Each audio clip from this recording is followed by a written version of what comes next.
which placed at ready command the rich resources of his luminous and discriminating mind. Madison did not leap forward to meet strangers or try to dominate in conversation. He was naturally reserved and perhaps also influenced by a lesson of his youth. From The Spectator, a London periodical that he favored in his early years, he had learned that modesty becomes a man. Famed Spectator author Joseph Addison described it as a guard to virtue and noted that it sets off every great talent which a man can be possessed of. By now, Madison also understood that reticence had its political uses. It was wise to avoid strong statements while circumstances were still unfolding. It was often advantageous to put forth proposals anonymously and thus avoid alienating allies who might not agree. If, in avoiding center stage, Madison missed some of the praise, he also avoided some of the criticism, thus saving his reputation for a future day. Madison dressed plainly, as befitted a man who did not want to be conspicuous. Eventually, he would wear only black. His public speaking was as unadorned as his dress.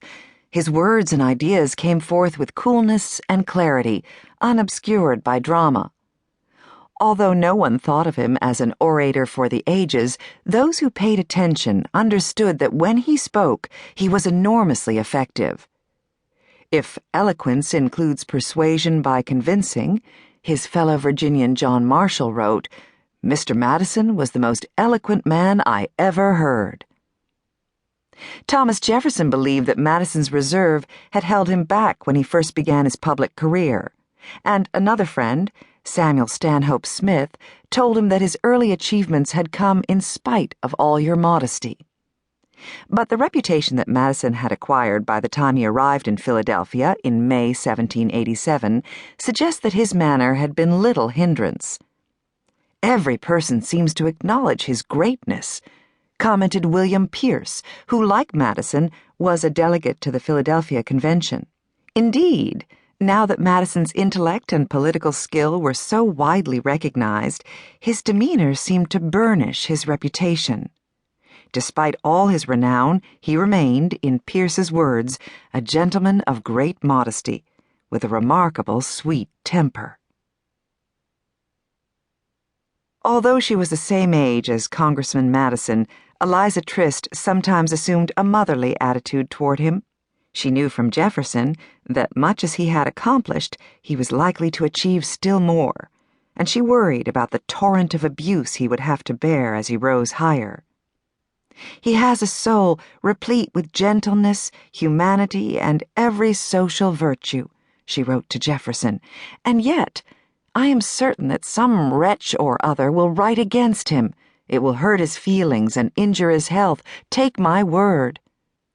Mrs. Trist almost certainly knew that in addition to the common ailments of the day, dysentery, fevers, influenza, Madison suffered from sudden attacks that he described as somewhat resembling epilepsy and suspending the intellectual functions.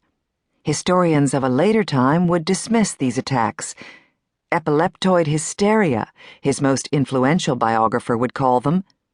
But Madison's description fits today's understanding of epilepsy. His sudden attacks might well have been complex partial seizures, which leave the affected person conscious, but with his or her comprehension and ability to communicate impaired. The intellectual function suspended, one might reasonably say.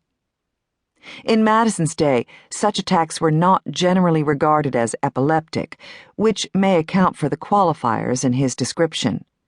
Epilepsy was a term reserved for convulsive seizures, but Madison saw a relationship between his attacks and those in which people fell to the ground and convulsed, an understanding that put him in advance of his time. Madison did not make a show of himself, but neither did he lack vanity. His jacket and breeches were finely made, his stockings usually silk. He powdered his hair and combed it forward to a point in order to cover a receding hairline. And, unassuming though he might seem, he didn't hesitate to take on enormous projects. Standing in Mrs. House's parlor, his clothes still damp from